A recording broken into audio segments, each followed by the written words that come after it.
What is up, everybody? What is up? That intro is actually the intro. If you were on the show last week, you would notice that we did not have an intro. We just went straight face on everybody. Right into it. We're just going Yeah, right into it. I downloaded the show to do reels with, and for the first 2 minutes it was black, and I'm like, man, it didn't record. I was panicking, and then I'm like, wait a second, there was a delay, so let me had to fast forward it. It was pretty crazy, but yeah, that's the intro. Thank you for tuning in for the Typical Browns Fan podcast. I got Sam with me, who is on the Browns Morning Brew Saturdays, 10 a.m. And actually, this Saturday is a special show, Sam. Who is your guest this week? We got Lance Ryland coming from 92.3. Yeah, he's going to come and talk about draft and free agency.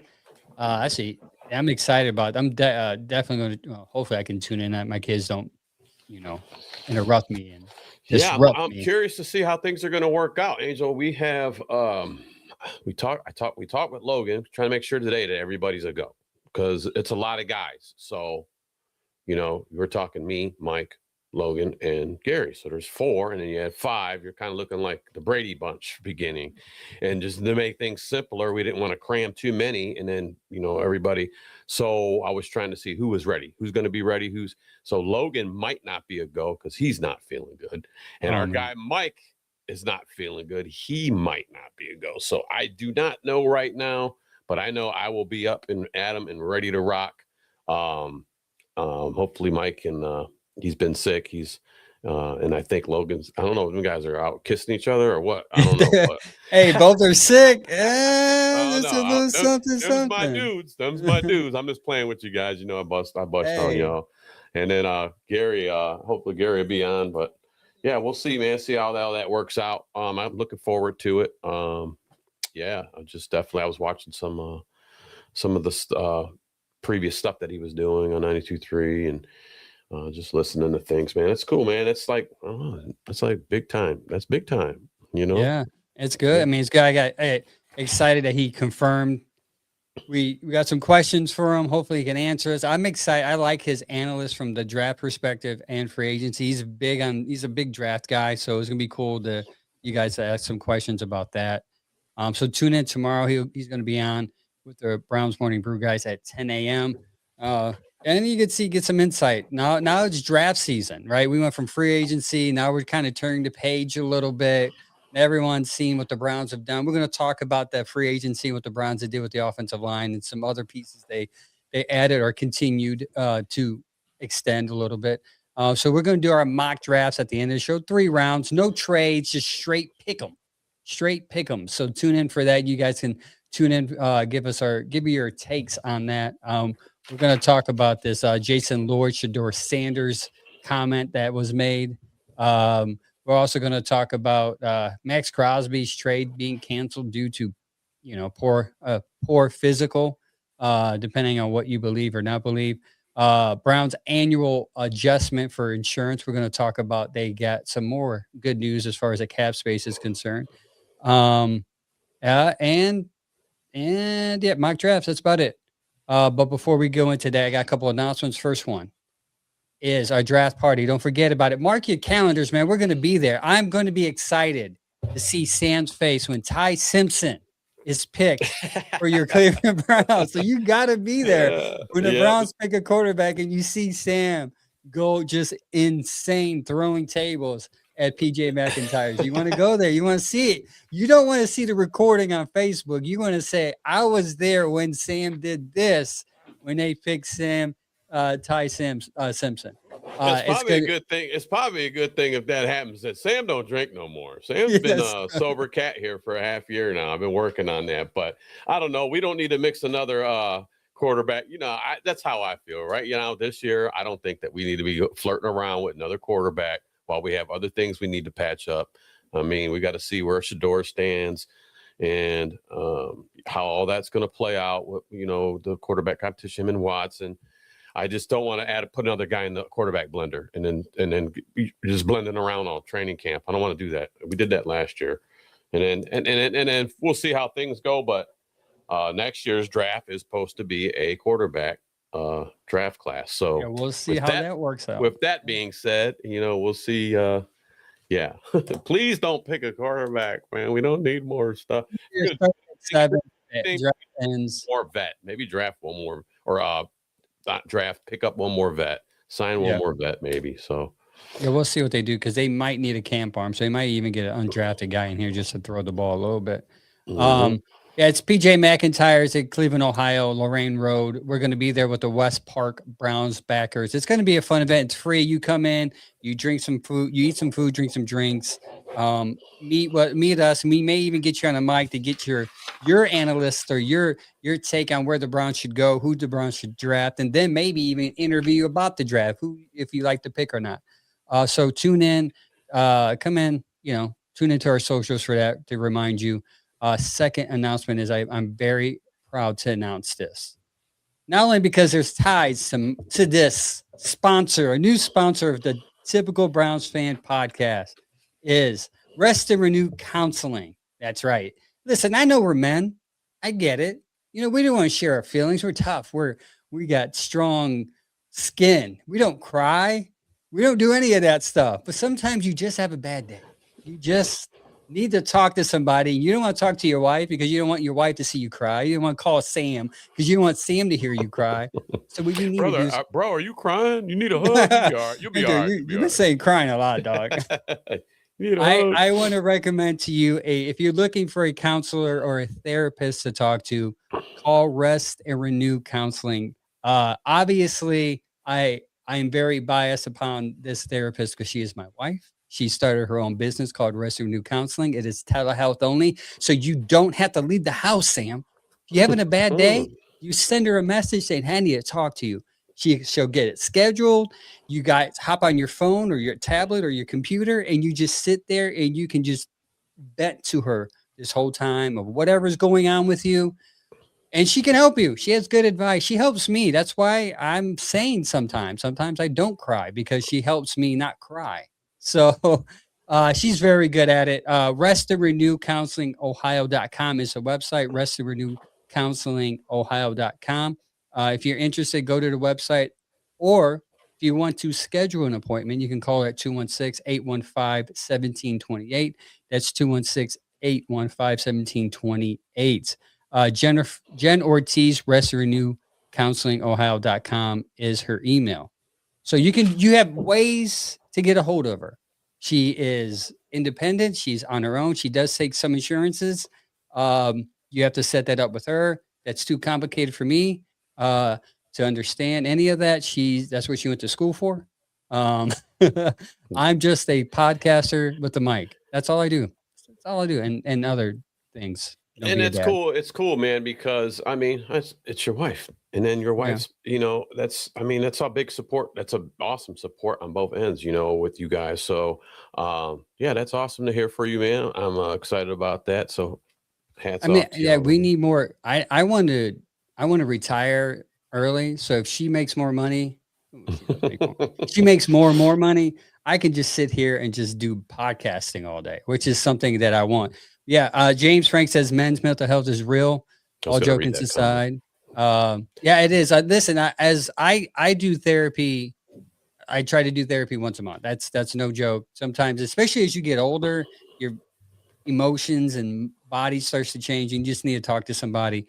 But yeah, give her a call. She's always open. She's always there. And sometimes if you just send her a text and she says, "I'm busy," she'll try to talk you off the ledge via text. But,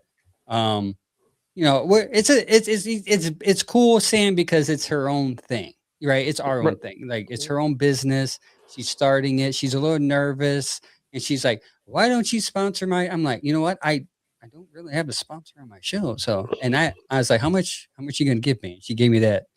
Boy, look, like you're in the doghouse. I say, all right, you have to pay. You might have some competition, man, because there might be somewhere she could do some type of podcast once a week, just talking about everybody being. I've been telling her she is I'm not saying this because she's my wife. Getting their minds clean, and their minds right. I told her you need podcast format, dog, is where it's at. I'm trying to talk her into it. She's you can go Rest and Renew Counseling is on all socials.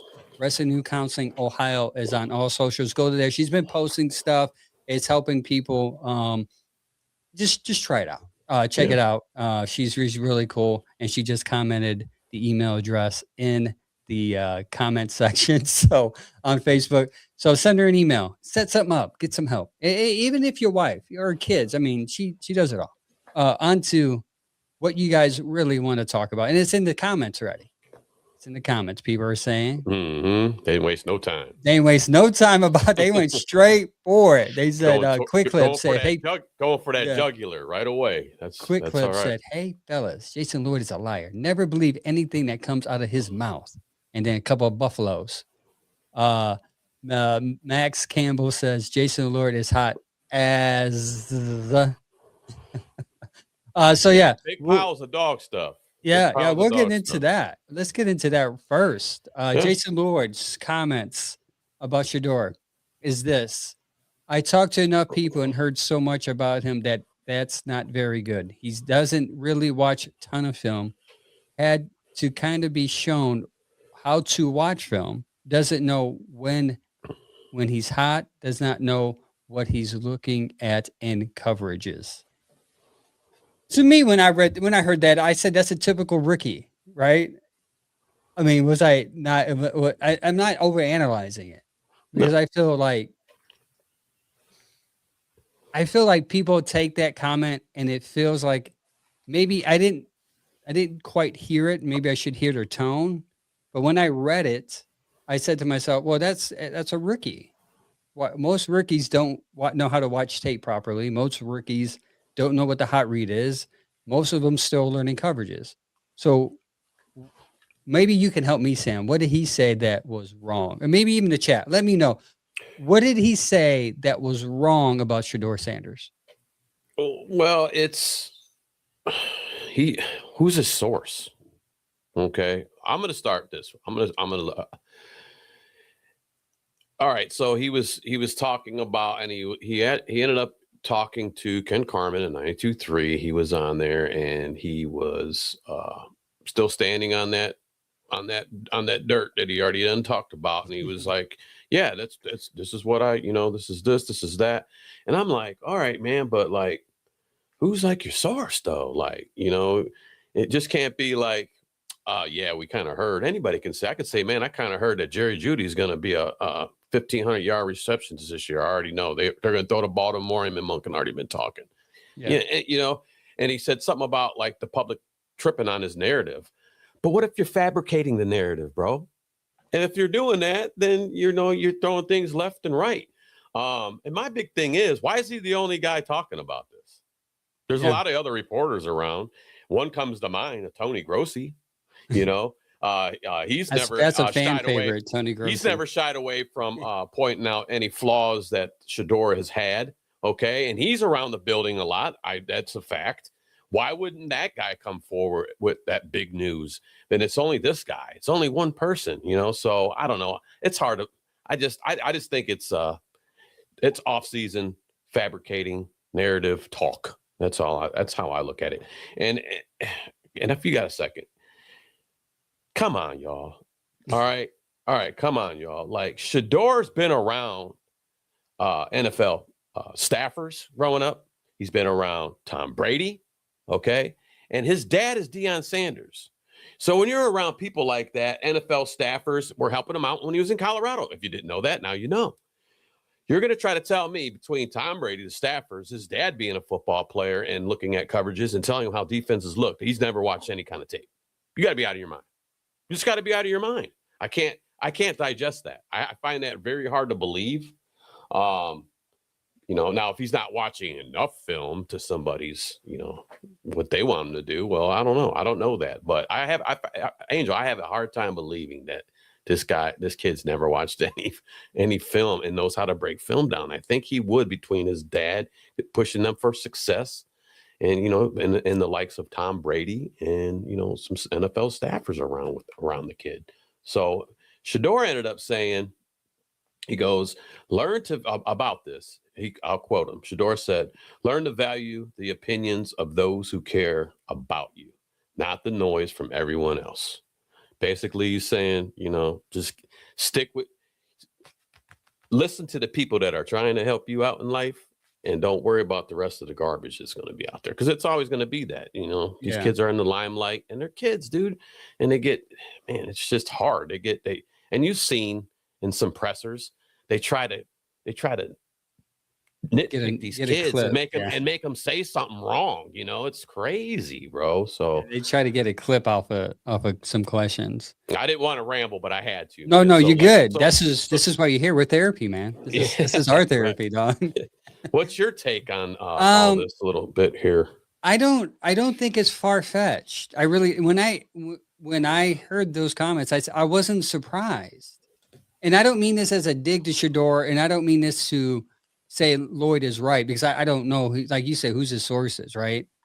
But I see that's just evidence of proof, right?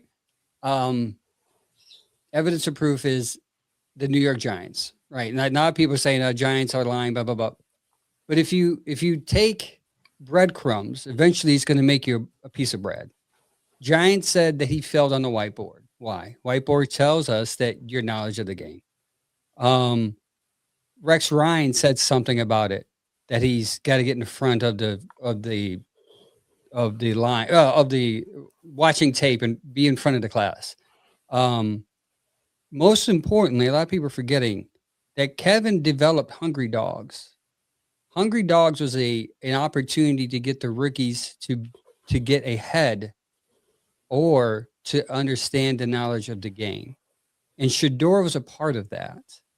If Shedeur was not struggling watching tape or learning defenses, I'm sure Dylan Gabriel was in there too, by the way. It wasn't just Shedeur. That wouldn't be needed. So for me, this doesn't seem far off, because he, as a viewer who just watches it normally and then has people who break down tape tell you there's certain things he needs to work on, it's believable. Now, Jason Lloyd probably came at it from a place of hatred, but if we are balanced fans, as much as I try to be, because I'm too logical sometimes, I say it's believable, but it shouldn't damn him to not be a future NFL starter. It doesn't mean, these comments doesn't mean to me, well, he can't improve. It just tells me, well, he did pretty good things not knowing coverages. He did pretty good things not knowing how to watch tape. Give him a whole offseason to learn all that, and let's see what he does and improves on with the tools that he's going to have this year.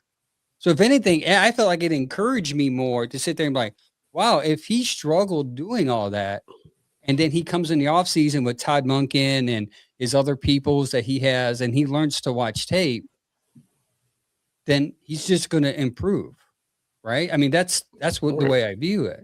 And the Hungry Dogs is a big thing for me, because I think a lot of people are forgetting that Kevin took time to develop him, and it was for a reason. There's a reason why he was sitting outside of practice during minicamp. And a lot of people hate the truth, and I understand that, but I try to be as fair as possible.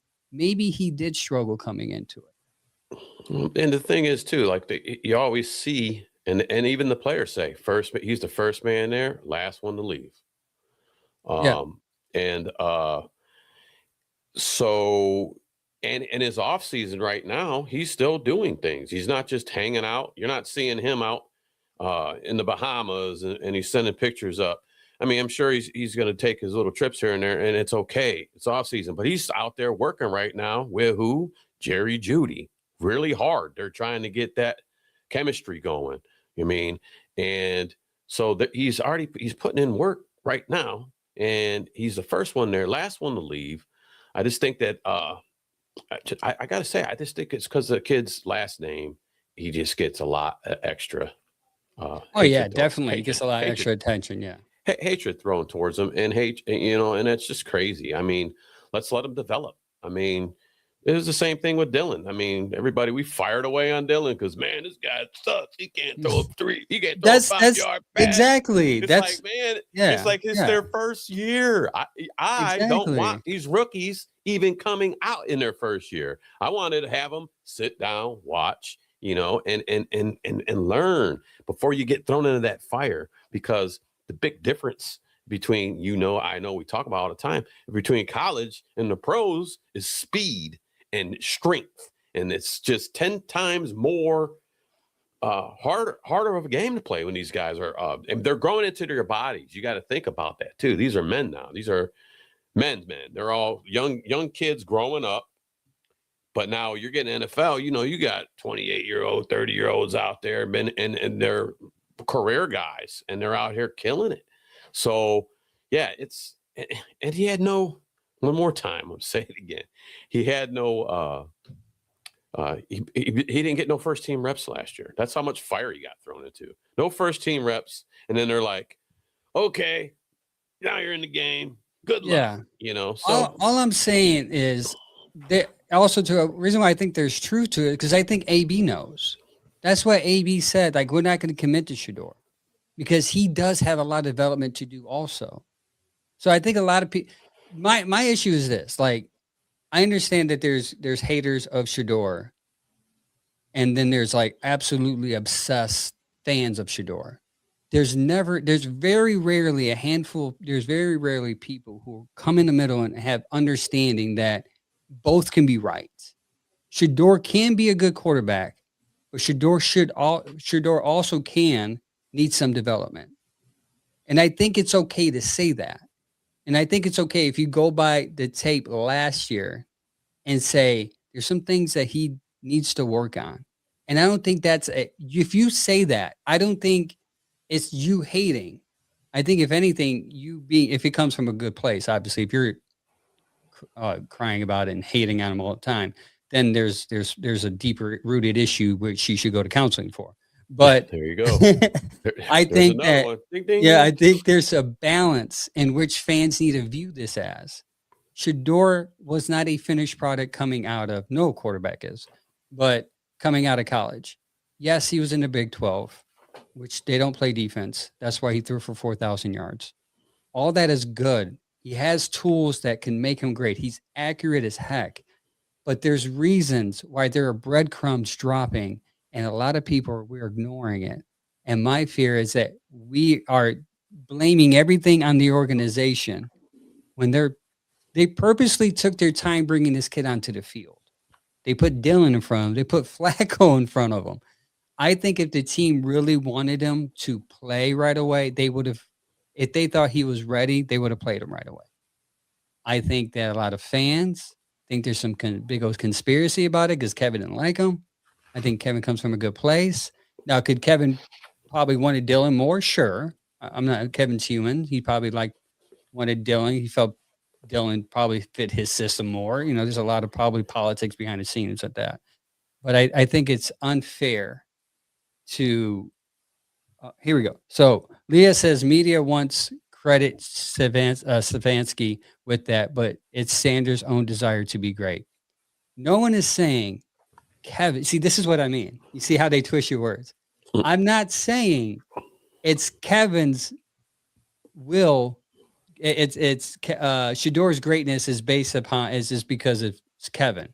I'm saying that he was in a room in which he had to learn because he had some issues on the quarterback end of development. And a lot of people don't want to admit that. Now, we'll get to see this year. The encouraging thing about this, hopefully, is that we'll see it this year. Hopefully he comes out. This is what we want to see. We said it last week. We want to see the quarterback, Shedeur Sanders, come out. That's our QB1. We want to see him take the reins, and we want to see him improve. We want to see offensive line, which they did, improve a little bit, and we want to see him with weapons. And we'll see if Jason Lloyd's talking crap for no reason or he's right. And that's the beauty part of it. It's going to play out in real time. We're going to come back here months later, Sam, a couple months into the season. If Shedeur's winning 3 or 4 games in a row or even 500, we're going to say, dude's improved. He's no longer last in the QBR. He's got more touchdowns and interceptions. He's seeing the field better. Or we're going to say, man, that Jason Lloyd guy was right because clearly he's not watching tape properly. Like I said, I just have a hard time believing that he doesn't know how to look at film with just who's around him. His dad is Deion Sanders, Mm-hmm. a great defensive player. Who to teach you how to look at a defense than that guy? Okay, that's his dad for one. And like I said, I'll reiterate one more time. He's been around Tom Brady. He's been around NFL staffers that helped him when he was at Colorado. So don't tell me that there's no tape being watched at all. Just give him a chance. He's young, and he is, like any other young guy, is developing. So stop it. Give it a chance. Let's be Browns fans, and let's get somebody ready to go. I mean, it's, we got to get going here. So, and maybe I'm going to be careful how I word this because I don't want to come off offensive. Maybe it is slower for him to develop in how to watch tape. A lot of people develop, a lot of people learn differently. So maybe Shedeur's issue is he needs to learn differently than other quarterbacks. And then maybe Jason Lloyd caught wind of how he's learning and doesn't like it, and he had a difference of opinion about it. But again, we'll see. We'll see. It's going to be played out in real time. Now, there's a lot of talk today. I read some stuff today that everything that the Browns have done up to this point kind of shows that they might get a different quarterback in here. We'll talk a little bit about that later when we talk about the free agent signings, but that's something to keep your mind on, that if they do bring another quarterback in here, it kind of tells you how they really feel about Shedeur. That either he's not ready or he's not the answer. Let me ask you this. Another quarterback in the draft, or are you thinking that there's also a possibility? Because I think there's also a possibility we might bring in another veteran quarterback. I think Kirk Cousins is out there somewhere. So I think if they wanted a veteran quarterback, they would have had one already. What was the first thing they did last year? They got Kenny Pickett. Right. So I think if they wanted that as a priority, they would have made that a priority. Now, AB's on record saying, and a lot of people, we have amnesia when it comes to this. AB's on record saying Todd Monken's going to have a lot of say on who that quarterback is. And I don't mean to bring this up because I don't want to give you a heart attack, Sam. There's a lot of smoke with Ty Simpson. Now it's just smoke right now. It is just smoke. Ty Simpson was on ESPN talking about his relationship with Monken and how it means a lot to him. And it's just a little bit of smoke, but a coach is going to want to have a relationship with somebody in which they're going to put their job on the line for. And if Monken tells AB, Ty Simpson is the man, even with 15 starts, I think AB is going to draft him. I'm not saying AB will. I'm not saying I want it to happen because me and you are on record. We want Shedeur 100%. I'm a Shedeur fan. I want Shedeur to play. But I think if we're going to come in here thinking the competition is going to be against Deshaun Watson and Deshaun Watson and Shedeur Sanders only, I think we're going to kind of fool ourselves a little bit. Right. And we talked about it, though, too, because this is just the roller coaster all the time here in Cleveland. But we also do. I mean, I want to see Shedeur succeed. Yes.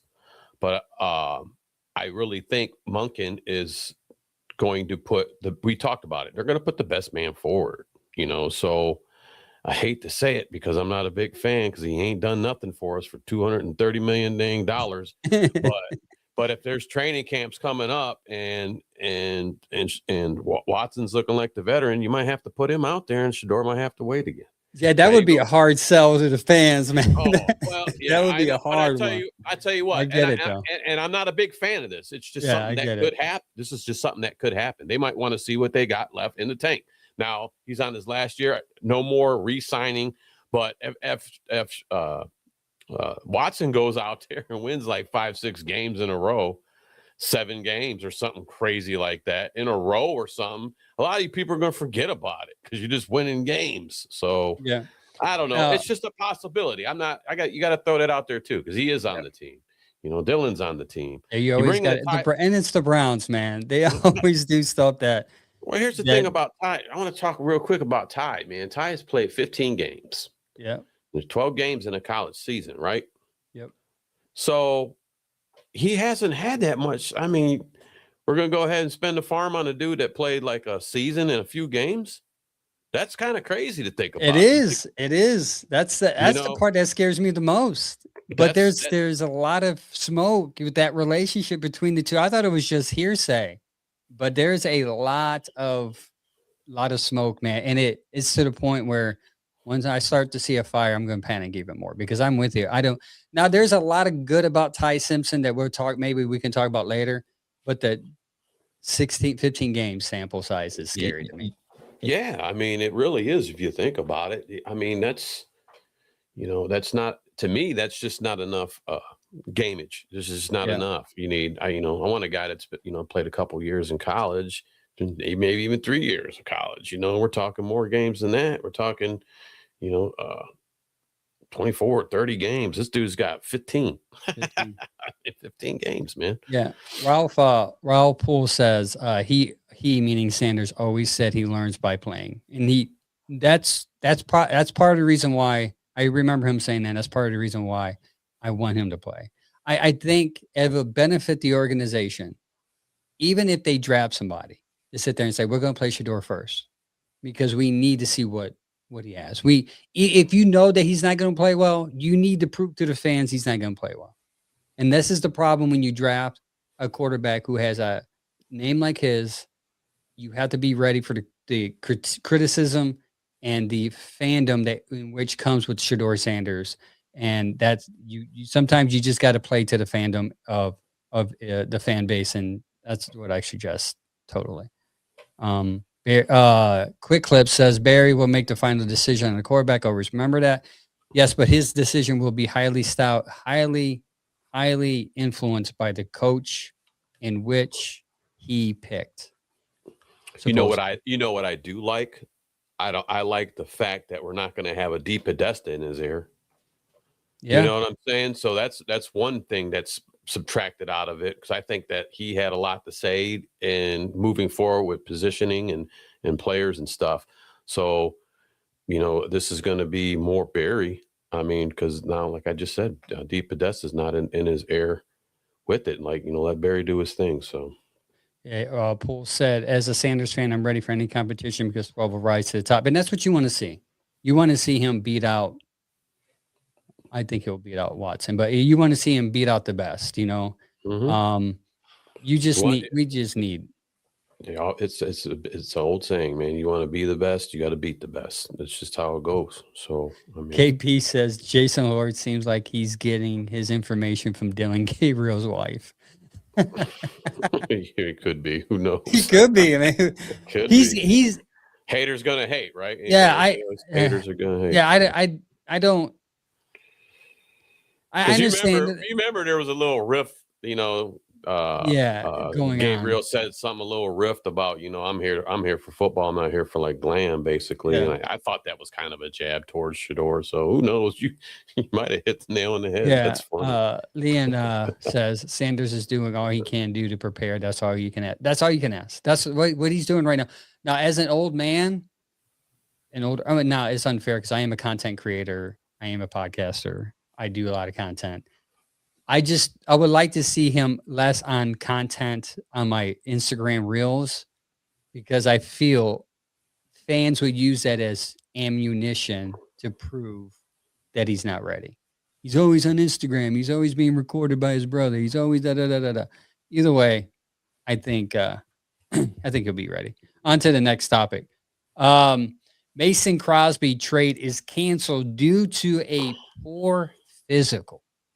Yeah, that's correct. Max Crosby, man. That we because we were doing the Saturday show. No, we were doing a Tuesday. You were out. I was subbing in, and that news came across then, and everybody was in the comments was saying, "Oh man, Max Crosby, man, he's gonna go to Baltimore." And I'm like, "Oh," I said, "Well, hang on. You know how things run. Could be fake news. I mean, it could be." But, and then they're like, "No, it looks like this is good. This is a go." And then if you want to go ahead and go with it, how it went down, and then I'll give mine. So you go ahead and so I woke up, was it Wednesday morning, and I saw it on X, and I thought it was fake. I'm like, this is unheard of. Like, this rarely happens. Like, Baltimore turns down the trade of Max Crosby. And then right away, I thought to myself, they kind of have buyer's remorse. And then I realized, holy crap, Trey Hendrickson is still out there. And I thought it was weird that he was still out there. I'm like, I'm a realistic Browns fan. I knew the Browns wouldn't go out there guy because I mean he's going to require a lot of money. But I'm like, man, it'll be good if you have him and Miles on the other side of each other. But I'm like, they're going to go after Trey. They're going to go after Trey. And then like an hour later, Adam Scheffler posted Hendrickson's going to Baltimore. So then you have the total conspiracy theory people out there like, they canceled this trade because they got buyer's remorse. They didn't want to trade 2 number ones, which is pretty high for Crosby. They would have gave up the 14th pick this year and their first round pick next year. 2027. And then they would have to extend Max Crosby's contract. And money was tight like it is because of, I mean, Lamar got the big payday too. They're kind of in the same type of boat. The only difference is their quarterback is playing. So a lot of people, and I come to the conclusion that the Ravens got buyer's remorse. They realized they could get Trey Hendrickson for money, and they can still keep their first 2-round picks because they have a lot of holes they still need to fill. And that's why a lot of people are like, wow, they gave up 2 first-round picks for Matt Crosby, not because it's a disrespect to Crosby. It's the fact that they had so many holes, especially with Tyler Linderbaum and another another offensive guy left. Like, how are they going to fill these holes? Like, now they're going to have a good defense, but their offense is going to suck because Lamar is going to get hurt. But that's me, how I felt about it. What do you thought about it? I think the Ravens just went and did a gangster move. They did a boss move. They were like, well, we got this guy in, and I heard, okay, I was reading on some stuff. I heard that Max Crosby was actually at their facility with his family. Wow, they were already talking to Trey about coming over. So his family was in the building. As far as I know, that's something that's true. And he was already a dead man walking at that point, and they did the physical and then they turned around. They didn't want it. They were already working on Henderson, which I think is just cold blooded, man. That's cold blooded. But, like you said, though, but you got Trey out there and you can get him cheaper and save your picks. And I think that's exactly what they did. They just went ahead and went gangster. They're like, you know what? This was going to be it. This ain't it. We're cutting that out the show. We're bringing this in. You want to know why? Because we can. Yeah, because it's a legal tampering. It doesn't mean it's legal signing contract. You're allowed to talk. You're allowed to talk. Nothing settled until the actual contract is signed. Contracts are going. Yes. So I just think that call it a gangster move, man. That's what they did. Did you see now the reports today saying that there's someone from the Ravens organization said, "Oh, we wanted both. We were going to target both." No, come on, get out of here. You did exactly what I was driving to my work, man. I was just like, you guys are covering up. Stop. Yeah, you'd be better off not to say anything at that point. Just saying then you make yourself look really dumb. There's no way you can afford 114 mil, and then on top you probably have to pay 100-something mil for Crosby. And have a quarterback contract that you ever have for Lamar. There's no way you can do that. Somebody just trying to save face over it. You all went and said, you know what? Trey's out there. We'll take him. Exactly. And we're going to save our picks for 2026, first round pick 2027. I mean, if that came my way, guess what I'm probably doing? Probably going to do the same gangster move, man. Yeah, Beck on YouTube said once they lost out on Linderbaum and Isaiah Likely, which I forgot, they actually lost out on Isaiah Likely too, went to New York. They were definitely pulling out because they thought to themselves, well, we're not going to have any offense. Like if we give him this money and have no picks, like we're not going to have a center, we're not going to have a left guard, and we're not going to have a tight end that we can throw to because we just lost 2 major pieces on offense. Hey, wait a second. Trey Henderson's still out there. We can get a pass rusher and still keep our picks. Yeah. Realization, man. Yeah. That's the way that goes. It's a business, man. And am I thinking shady? I mean, for Max, but Max is like, all right, well, I'm still silver and black. Let's go. I guess I'm going back, or something else might pop off for him. But as far as I know, he's still a Raider right now. Yeah, So I think they're gonna. I read that the Raiders are looking to keep him.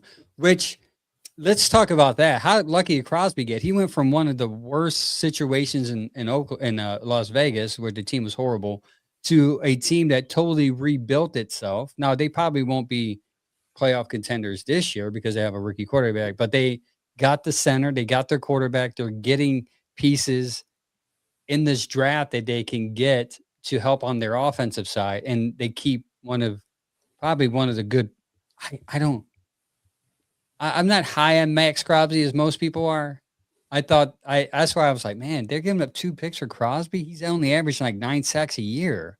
Like what what is up with that? I actually think Trey Henderson is a better pass rusher than Max Crosby. I was going to go there because if I was to choose, it depends what you want in a player. So, who would you want? Max Crosby or Trey Hendrickson?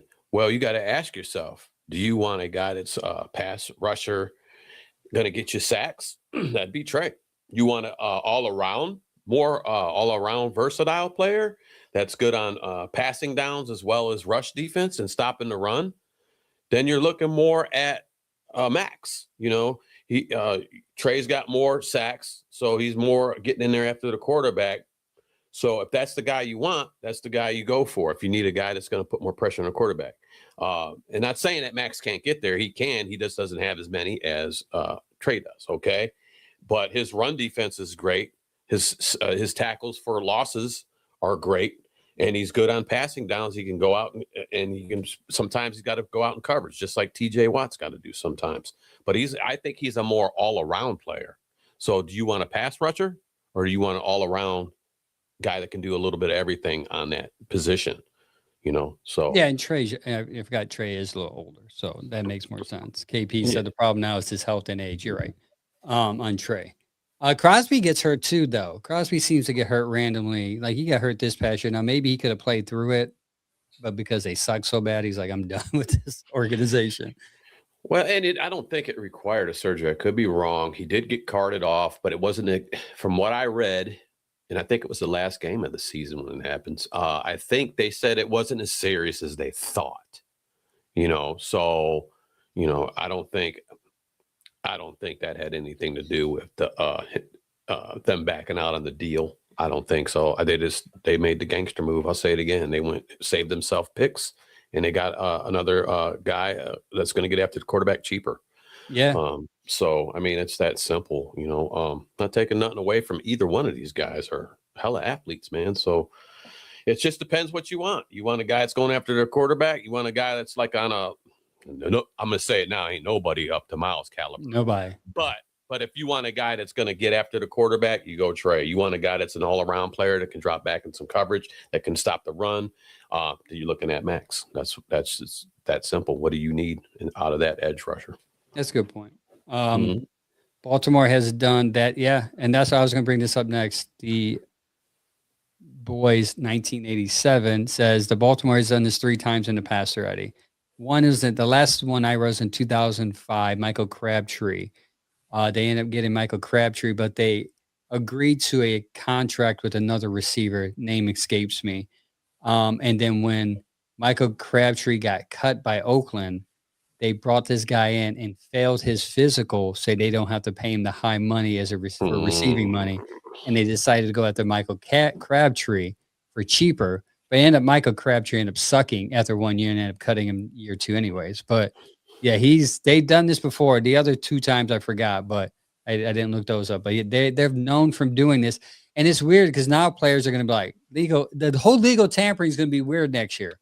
Because as a fan, you're going to be like, well, is anybody else coming through that door? Because somebody's going to cancel. Yeah. So I wonder if they're going to kind of change some verbiage around next year so this doesn't happen again. Because a team, if you think about it, a team could take advantage of that because let's say Crosby, they heard Crosby's going to Baltimore for X millions a year. They can go and be like, oh, now we know what Crosby wants. Let's go up a little higher, right? So Crosby can go in and be like, yeah, Baltimore, I'm with you. And then like Kansas City can come up and overbid him. And then all of a sudden he's switching switching to Kansas City. So that legal tampering is very interesting.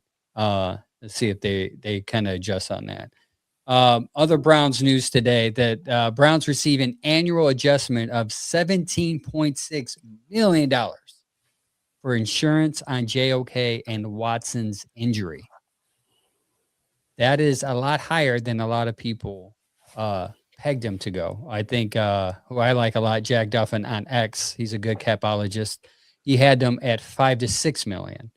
That was his guess, but it's 17.6 million. It goes onto the cap, meaning that's money they can use to get players, or we'll talk about it later, draft picks. A lot of people forget about that. Boy says that the Browns have 27 mil in cap space now, which is interesting to say what they can do with that cap space, which we're going to talk about a little later. But when I sent you that text message, were you pretty shocked at that amounts they got back for insurance? No, I wasn't. I mean, I thought it was going to be lower. So I was like, oh, wow. Yeah, no, I thought that's about right where that should have been at. I'll talk about it again. We did a soft restructure with, there's one thing that bugs me. I think we did a soft restructure with Denzel Ward. I thought we could have did a more of a full restructure, and we could have got some more money in cap space that way, but they didn't do that. So I was projecting we would already have a little bit more of what we're already looking at right now, actually, between Deshaun, Denzel, because there was I think it was between 13 to 15 million if they restructured full on Denzel. They could have added to, it was like 13.5 to 15. Yeah, I just went and said, all right, well, let's just pick 14. We'll just go right in the middle of those numbers. And I think they ended up, it was low. What was it? It was low for Denzel. It was a signing bonus, wasn't it? It was like a mill and a half that they restructured. Yeah, it was something like that. Wasn't what I was expecting. And then as far as the insurance monies go, I mean, that's about where I figured it at too, man. So yeah, 27 mils of cap space now. If they restructure Ward, it'll be 12.48 million added on to that 27. So that brings them up to 39. 39, sorry, if they do restructure him.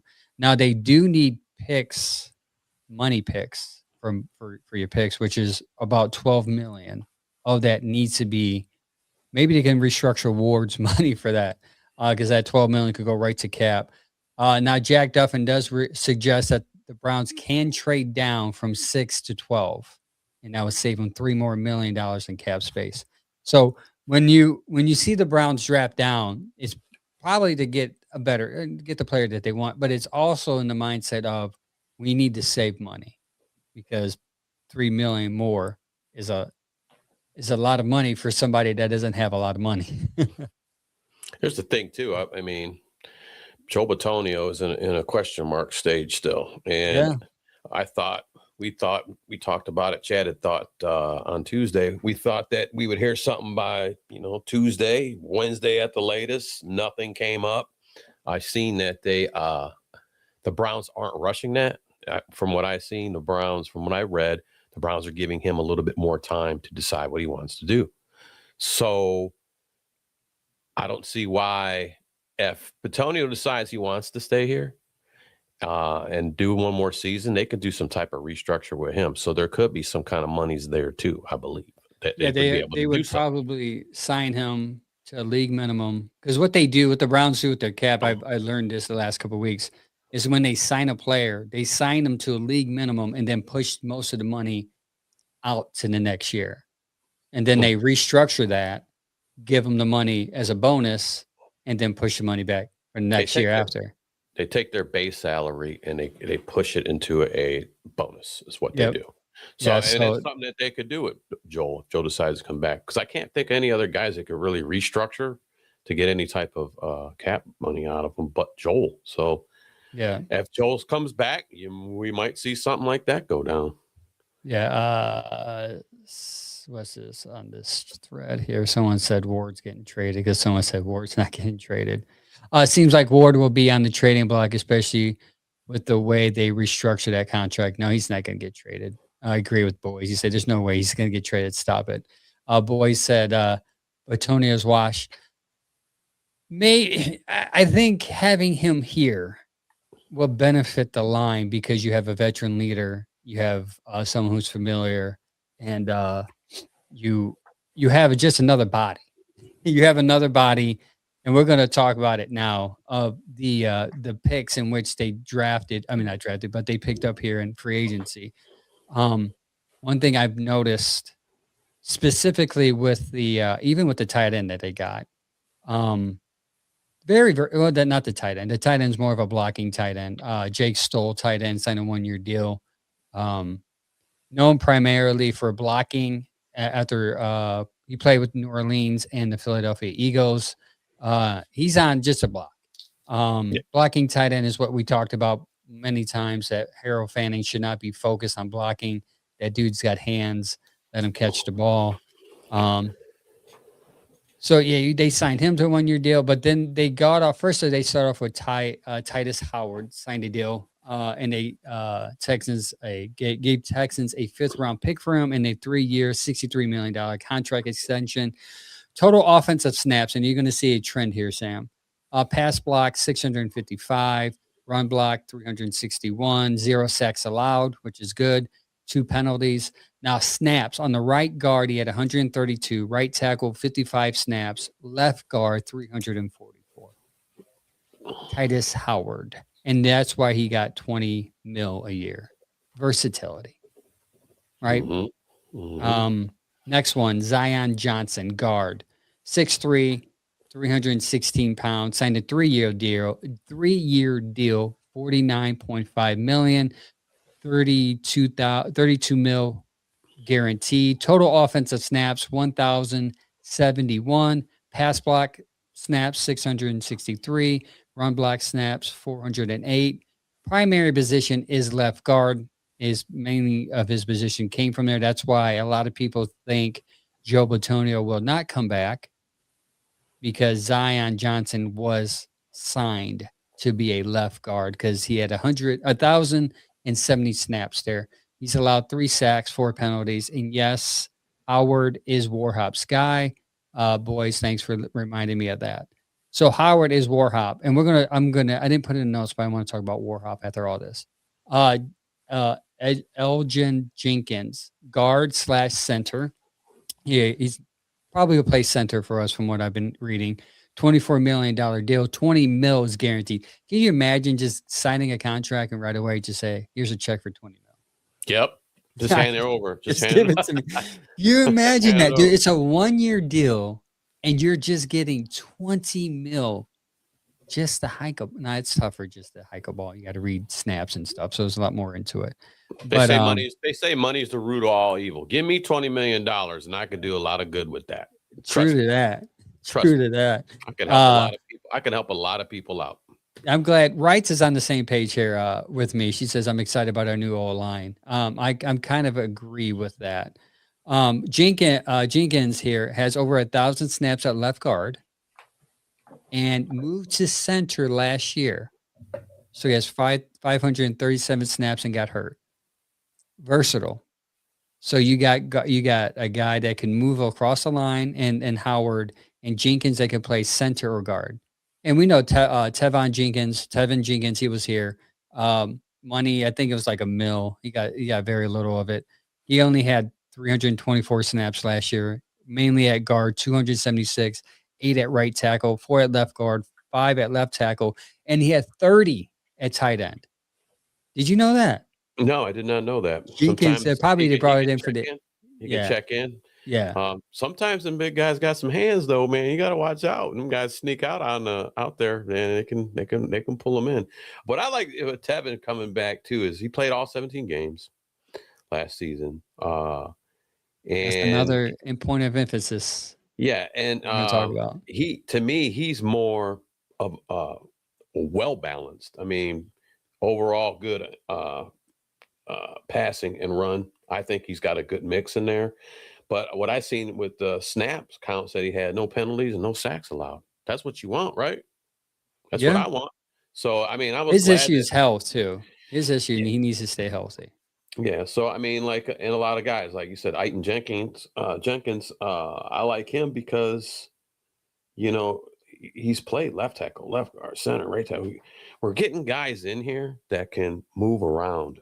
And we know how our guy, and I love our guy DeJuan Jones, man. Well, we can't get one whole season out of him. So we're gonna have, it's all, I say that it's safe to say, but you're going to have injuries. I don't wish these upon nobody. It's just part of the nature of the beast.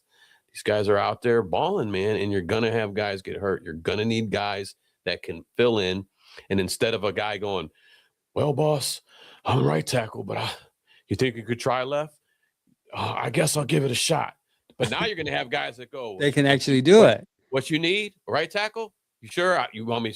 I could switch up to guard real quick, or I can go ahead and hit that left tackle if you want. What do you want me to do? That's what I like. So you're getting some depth help at that And line. you hit it right on the head, dude. Like, this is exactly what I was going to bring up. I think their mission and their plan was to get guards that that are versatile. They didn't want a guard that was just limited to right tackle only, because the last 2 years, what has been the main issue with the line? Injuries. And when you get a guy that's injured, you have to then find a guy who can play right tackle, mainly some guy off the street or on the practice squad who is not as good anyways. Now, what can happen here, what's the beauty of this is you have interchangeable pieces right away. So if Zion Johnson can't make it because he has diarrhea one day, hey, Jenkins can come in and fill for him until he gets that stomach bug out of there, right? Yeah. So they're all interchangeable. You still got Whippler, so he can still be your center, but Jenkins can move over to guard. You have Zinter. Zinter could be a backup, or if he's playing. Obviously, they're playing these people to start. Zinter can come in and sub in here and there. So they have depth and they have moving pieces. Not to also remind you, we're going to do our first 3-round mock draft, me and Sam. They can still draft some in the draft. And then you create not only a place of depth, but you got these older men who can sit there and play while the younger people develop correctly. Yeah, like I was going to say too, because I can't. All right. So in my eyes, they did everything they needed to start doing to fix problems. Yeah. Because we all been harping. We have line problems. We have line problems. We have line problems. Nobody's got time to throw the ball. The run game struggling. So the thing about what they're doing now is they're getting the pieces, some veteran help in here, and interchangeable guys that can switch different right tackle to left tackle, fill in on a guard. You can get all that. But what I'm looking forward to is the young talent they're going to hear, because eventually you need the young blood. Yep. And if they go ahead at 6 and they stay straight up and they go out and get, a Fano or, Mayoga, they got options there to do. And then they can, those guys, if they pick a guy at 6, those guys are plug and play too. So they're going to be able to go ahead and just start at that position, and then they got the veteran help back there to help guide and help them out. Like you said, Warhop too. He's ready to sink his teeth into these guys. Well, I'm glad you reminded me of that. Warhop, right? Who was the first coach Todd Monken hired? Warhop. Was it Warhop? Warhop, offensive line coach. They are. You want to talk about pressure? As far as a coach, it's not just Todd Monken, because he's got to come in here and fix the offense. But Warhop, there's a lot of pressure. You're going to get 5 brand new men on a offensive line, and you're going to have to tell them, learn to play together. Do you know how hard that is? Chemistry right off the bat. So you best believe, folks, this is not going to be a patty cake type of OTAs or mini camp. Monk is going to come in and get these guys ready because they have to. They have to. They can't have these guys resting, some guy on the bike or some guy drinking a mate on the sidelines like they used to. Monken's going to come in here and have these guys on the line, lined up, pads and all, hopefully, old school type of coaching and hitting pads, tackling, hopefully getting them ready for the season, because that's the only way you know how. And Warhop has a lot of pressure on him because he's got to take his 20 plus years of experience and not only develop some of these guys to be run blockers, because a lot of these guys, someone brought it up, PFF is just a tool, guys. It's not the truth.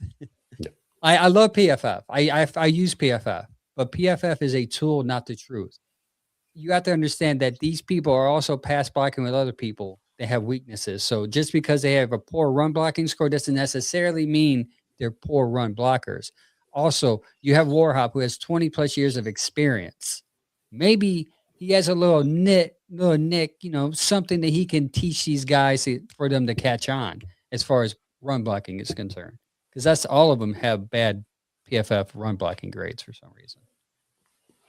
Yeah, well, that's something that we're going to keep an eye on. Like I said, too, we're going in this draft. We go ahead and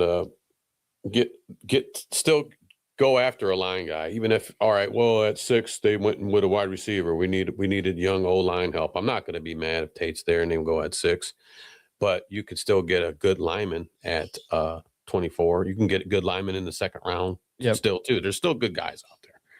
But we need young guys coming up. We need the new guys coming up now. We're in that phase of this rebuild. We need young blood. Yeah, Boy said Cleveland's number one coaching has been bad. Cleveland's number one problem has been bad coaching. Yeah, we'll see if Todd and his 80 coaching staff that he hired on. What did he bring in? He brought in 29 team people. Yeah. Monking.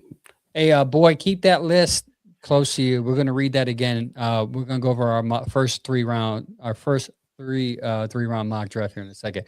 Next person they signed, I'm pretty excited about, is Quincy Williams, 5'11", 230 pounds, 2 years, $13 million, expected to replace Devin Bush, add speed to the defense. Sam, you on the show last, you were very vocal about keeping Devin Bush. So how does this feel for you? Well, like I said, I wanted Devin back. I thought with some of the cap space that would be something that they were going to do right away. It didn't go that way. So I got to pick yourself up and just go, well, I can't sit here and keep crying in an empty bowl. He's gone. So, all right. It's just like, hey, man, he's gone. It sucks, but it is what it is. And so they announced they get Quincy Williams.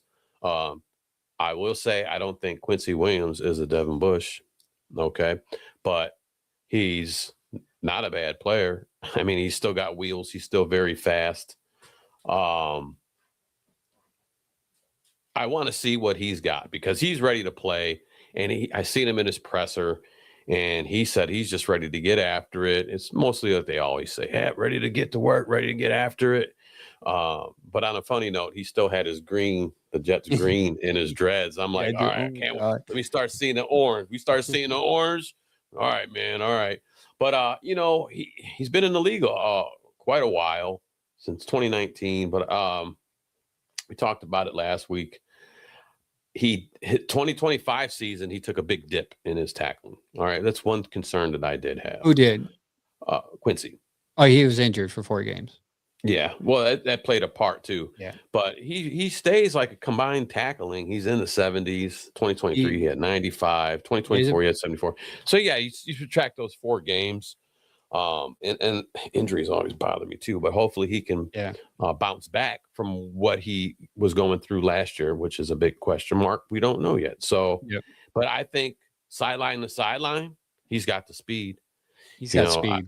He got speed too. Yeah, and he can hit. I seen what he did to Kyler Murray. He can knock off helmets. It looked like Kyler Murray, man, looked like he should have called the police, man, for assault charges on that he took. He blasted him, man. And I never really pay attention, man. Like I was showing Jen, I'm like, look how little Kyler is. Watch this hit, but look how small this dude is, She's like, wow, he has helmet. He went low for that hit. He had to go super low for that hit. Yeah, super low. I made a joke yesterday. Anyway, hang on. I don't want to get off track with Quincy, but I got a joke, Kyler Murray joke. Anyway, so Quincy Williams is going to be good help here. I think him and Schlesinger will look nice together. I see that coming. Like I said, he just I just hope his consistency is still there because of last season. But Kyler Murray, I'm gonna say it real quick. Kyler Murray went to Minnesota, right? Yeah. and I text the dudes in the morning, bro. I said, Kyler Murray went to Minnesota. I put in there. Kyler Murray's in Minnesota now. Minnesota. He'll fit right in. Mini quarterback in Minnesota. He's in Minnesota. Yeah.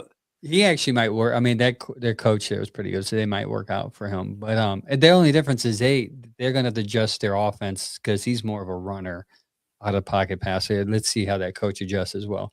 But Quincy Williams, I think, is a really good pickup. They're different linebackers as a whole. Quincy Williams is a rush linebacker. He's going to rush the quarterback as opposed to Devin Bush. He's more cover linebacker. That's why he led the team in touchdowns. Him and Jerry Jeudy with 2 because he was able to pick 6 a couple of them. So Quincy Williams is a different type. And what gives me confidence about Quincy Williams improving is because the defensive coach, Coach Rudy, coached him. The best years in Quincy Williams' career, Coach Rudy was there coaching him up. And Coach Rudy even mentioned him in his press conference, saying it was about relationship, and then it was football. So there's a trust factor there.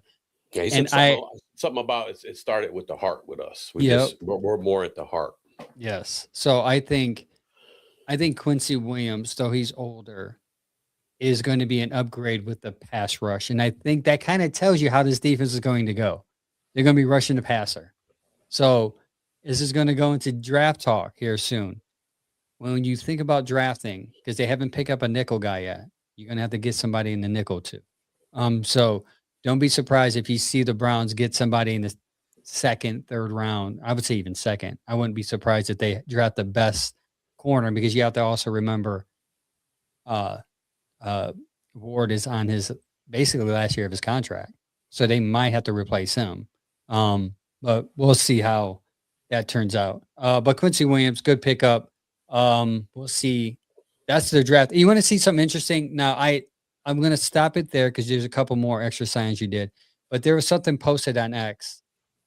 After the Quincy Williams pickup, actually the Jake Stoll pickup, I don't think the data has anything to do with him. There's an account on X that showed now this is nerd stuff, guys. This is going to be nerds. This is going to be statistics. So pause it. If you don't like it, I'm sorry. But I want to show you how well these moves improved your offense at your Browns. Okay. Mind you, all they did was pick up 1 linebacker and the rest were just middle of the road offensive linemen. Okay. Right there. Cleveland Browns are number 1 in 2026 improvement index. The Cleveland Browns. And all they did, Sam, was just pick up some offensive linemen. Now, I'm telling you this to show you how bad your offensive line was. That if you improved your team that much by picking some what people would classify as backup offensive linemen, that's encouraging to see. And look, Tennessee's up there. Tennessee spent way more money than you. Yet your improvement index is up there. Oakland, the Vegas Raiders, they spent a lot more money than you, but they didn't improve much. They did not improve. You did. So all the haters and all those that say that the Browns, Andrew Berry didn't do much, he did a lot more than people think. In my opinion. Yeah, I mean, like I said, we were talking about it a little earlier. I said I'm liking everything I'm seeing that's going on right now because we said we need to fix this offensive line, and we're already starting it with the free agency. Okay, and we need Devin Bush is gone. Need a linebacker. Went and got one. Okay, they might draft another linebacker down the road. They're probably going to need to do that anyway, and they're going to draft offensive linemen. It just depends who they're going to do at 6 if they stay there, unless they do a trade down and they get more pieces. But I like everything they've done in the free agency so far. Even if some of these guys are they're all professional athletes. I'm not taking nothing away from them, but they're like a middle of the road offensive line guy. It's a lot better than what you had last year. Yes, and the being versatile Yep. Being able to switch from right to left, right to guard. I like that. We need that. So I think a lot that absolutely this free agency has been where what our need was. We're helping it. We're helping it now, and we'll see what the rest of the draft brings. Yeah, we'll see how that works out. Speaking of draft, actually go into the rest of the Browns signings that they did that I missed. Yeah, that because I know they signed. Yeah. I'm sorry. We got 3 guys on there. We touched on them earlier. Tight end Jake Stoll, free agent, 1 year, 1.3 million. More of a blocking tight end, but we need that. Okay, I went and watched some of his film because he played for Saints and he also played for the Eagles. And he actually can get out. He can get out there and he can get that running back that crease when they're running on the outside. He can get out there and he can move people around. He can catch. He's not typically your catcher, but I've seen some catches in the end zone. He's got the paws. He can bring the ball in. But we needed that help because Harold Fanning last year being our top wide receiver. I mean, that's great and all. We're going to need some help with that, but we're also going to need help getting this running game going, and that's kind of where some of this line comes into. We're going to need help creating these holes. So blocking tight end, definitely somebody we needed. That's why I've liked everything we've had so much. Cornerback, D'Angelo Ross, already here, already got him back, free agent. His terms are yet to be announced, but they are bringing him probably in. league minimum, probably like 3, 4, 5 mil. Yeah, it's 1 year, right? Yeah. They're bringing them back, I should say, corner and also on special teams. So let's not forget, we always think, offensive side of the ball, defensive side of the ball. You need special teams, guys. Yeah, you do. Okay, you trust me, you do. We know that. Last year was rough for the special teams last year, but we got a guy. And I believe Jack Stoll, too, also can be on special teams, too. Yes, he does play special teams. So D'Angelo Ross coming in, we kind of talked about cornerbacks and maybe like big thing is the nickel corner. So we'll see where that goes with that. One more other guy I'm going to touch on it real quick is Corey Bojorquez. Signed back with us, which I was happy because they were talking about maybe bringing a guy from the CFL in. We talked about that last week. Yeah, and I'm not harping on anybody from the CFL. These are all athletes, people. I'm not harping on it. I just personally wanted Corey back. Corey had one tough season last year. Yeah. Okay. It wasn't his best. But if you look back in his prior seasons, he's been great for us. Unfortunately, we got to kick the ball out around the here. ball. Hopefully that's going to change when we get this new regime in here and we get this offense figured out. Okay. But I was glad to see Corey come back. I'm not going to, people were getting him such, oh man, I don't know, his leg might be getting old. Oh man, he struggled. That's my last worry, year. But hey man, he struggled last year. I'm not going to shame the guy for having one bad season. I'm not going to do that. And you know what? Who has longevity in this game? Not your running backs. They're usually the first ones out. Your quarterback might have a pretty good career if he's got the protection and he's not getting knocked out. yeah. But your kickers, they last forever. So I'm not going to say Corey's, oh man, Corey, he had a 35-yard field goal. Did you forget that 35-yard field goal against the Raiders? Shut up. Give the guy a break, man. He'll be fine. I'm glad he brought him back, but I also want to talk about the trio of bringing him back and Andre Smits and your long snapper, Rex Sunahara. We kept that trio together and we needed that. That's kind of a core thing on special teams. We know we need a field goal kicker. Duh. We know we need a good punter. Duh. But what's important is that long snapper too. We haven't had a great long snapper since Charlie Hillett. So that was our guy. I like Charlie. Shout out to Charlie. But we got those core guys back. So there's your trio of special teams is coming back this year, which is good. So we're not having to fill those holes, So AB learned from his mistake by signing Dustin Hopkins to a long-term contract for big money. He just said, one more, let's see what you could do. One more year, Smith. It was one more year. Just don't draft the kicker in the first round. Don't draft the kicker. I had a question for you that I missed. Do you want to still play Dwan Jones on the left tackle? Someone asked that. Yeah. Yes. And I think you can move him over to guard. I think we could still do that. Maybe trying him. What's it hurt? Maybe trying him in at guard and see what happens. Maybe being more on the interior and him causing more space instead of worrying about that edge rusher. Him giving more space, and that man's a mountain. He can move. He can move. He can move people. He can get you that hole. So I'm not opposed seeing Dwan out there moving over to a guard position to create some holes for the running backs. But if we are playing Pittsburgh, I already know, I keep saying it, Dwan Jones is TJ Watt's daddy. So you got to put him out there just for them Pittsburgh games if you're going to do that. KB Young said, would you please stay healthy, Dwan. I want one whole season. We got enough guys to come in and out. Please, sweet baby Jesus, let's keep Dwan safe this year. All these guys safe.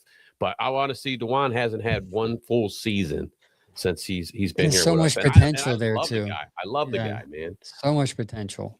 Quick feet, how big he is, quick feet, and just he made was pushing. He made TJ Watt look like a carnival toy that you win. Stuffed animal. It's hard to say as a Browns fan that he had an offensive line guy that did that as quite as dominant as he did. And that's encouraging to see. That's why me and you, this podcast, even the Bearded Browns, even Browns Morning Brew, this land media as a group are rooting for Jones because we like the kid. That's just because he's a Buckeye, but you just like the kid. It helps. Yeah, it helps. KP Young says, would you add Debo for wide receiver help since we need depth? He gets hurt too much. I need someone to stay healthy. James Frank has joined my squad. And what I mean by that, he says, y'all know I like Mekhi Lemon, but I'm just going to say that Omar Cooper Jr. is the real deal. I won't be mad if we get him.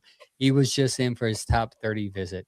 And that is where we're going to transition to our 3-round mock draft. All right.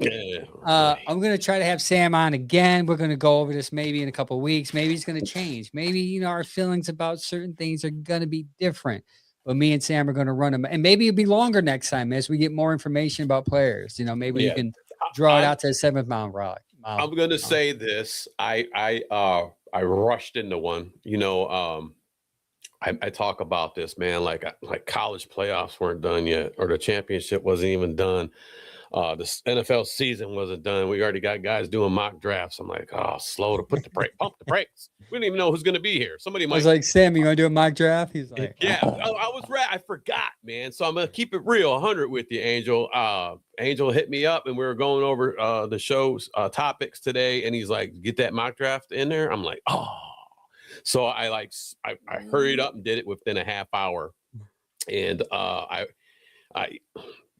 get in it once we go. But I wish I had a little more time to dive into that a little bit better. But you know what? It's only one. It's just it's playing around. It's having fun. So yeah, let's get at it. This first one's more or less playing around. Someone just said. Wright said, y'all hear about the recent defensive tackle signing? No. Tell me about it, please, because I just drafted one in my mock draft, and that might ruin it for me. Let me know about the defensive tackle real quick. James said, yes, sweet baby Jesus, be with Dwan this season. Yeah, Max said Lemon is straight, L.A., your wife says she did a 7th round mock. Maybe we can have her on. Let her do. She should be a side draft analyst there. She was actually. We did them all last year, and we let her pop on. I remember that we let her pop on to give hers out. So I wouldn't mind that. All right, let's get into it. Let me know about that defense tackle. I don't see anything on X or anything about it. Maybe a quiet signing. Let's see. First of all, you want to go first, Sam? You go first. Do your mock. You go first. Me to go first? I have a surprise caller. Hang on. Okay. This is my mock draft. This is my mock. Hold on a second.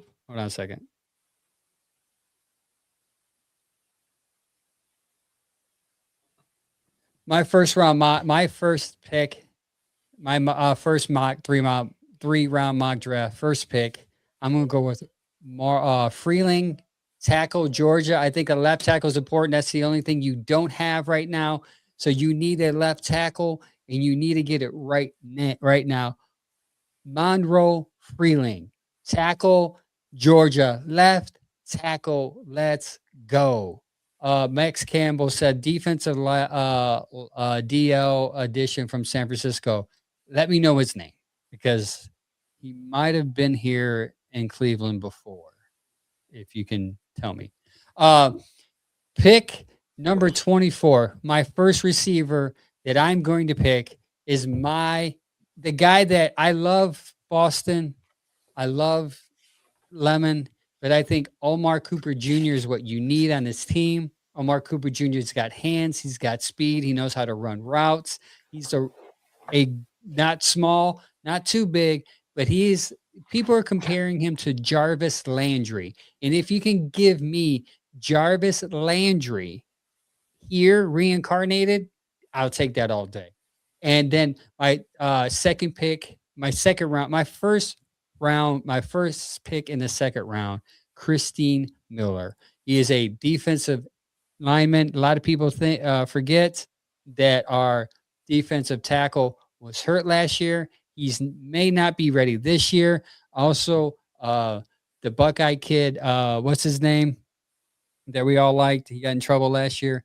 He has some inconsistencies. I like him. He's a good run stopper. PFF score is pretty high. And my last pick in the third round, we were talking about tight end. He can catch, and most importantly, he can also run block. And he's a Buckeye. Always got to have some Buckeye in my mock draft somewhere. Max Clare, he's a good pass catcher and a run blocker. Perfect for my personal opinion. Perfect for the Todd Monken offense. And the defensive tackle they got was Khalid Davis, 1-year deal. All right, that still works out because you can draft somebody. They probably won't draft someone in the second round, but that's going to change. See, now that's going to change my mock because if they got somebody, that means the guy's not going to be ready for next year. What is his name? We were just talking about it, man. Collins. Malik Collins is not going to be ready. So they must have just got this defensive tackle to fill the void. All right, your turn, Sam. All right, I went Spencer Fano. We need line help. That's Freeling was there, and I really would have liked to take Freeling. I mean, I'm thinking of Fano, right tackle. I don't know. We'll see where we're at with that, but he's good. He's not bad. But I'm kind of I got to go and look at more because I know Freeling's stock went up since the combine, and I got to go look at more tape on guys. But I watched that, and Spencer Fano stuck out to me more than Maui guy. I think I said his name wrong, but Maui Oga. Yeah, that sounds about right. Yeah, Maui Oga. But Spencer Fano, they give him a little criticism for short arms, but you know what? Watch the kid play. You know what I mean? If we're trying to get the young blood in here, he's that guy. So is your Freeling, like you had said. And then I went at 24. My guy wasn't there. I did a PFF. And everything was going swimmingly. I'm like, PFF. I started doing it. Round 1, I had Fano. 24, guess who was there? My guy, Denzel Boston, was there. And then I don't have a subscription to PFF. And PFF's like, well, you'll get 1 round. You want any more rounds? 25. Yeah, pay for it. Yeah, I said, well, hang on a minute. I ain't doing all that right now. So I went on another site, and that's where I had pulled this from. And Kevin Concepcion was there. So I took Kevin Concepcion, 6 foot, 196, good separation guy, good change of directions, good football IQ. I want a bigger receiver. That's why I keep screaming Boston. But Concepcion was there, and that's the guy who I went with. You know, I think he can be moved outside and inside slot. You can move him around. And then I went we're trying to fix line, man. Max Ironcore. just another beastly of a guy, man. I watch this guy. He gets after it. He gets guys out the way, and he takes care of his job. He's a brute force to be reckoned with. So I mean, we talk about an offensive line fixing it. These are some names that come up to fix that, and I still like going offensive line at 6, receiver at 24, and I would go another offensive lineman. We needed the young blood here. And then I think that's Josiah Trotter, Missouri linebacker. We have temporary fix here right now after losing Devin. So I think that we have to go and find another guy. Trotter's that guy. Although he's a Mike backer. I think Schlesinger will hold that down for a while. He's 6'2", 237. I think he can be moved around too. He's played. They've played for so many years. He can move around. Yeah. He'll be fine moving around. But I went linebacker, and I was scratching my head at that pick, man, because I'm like,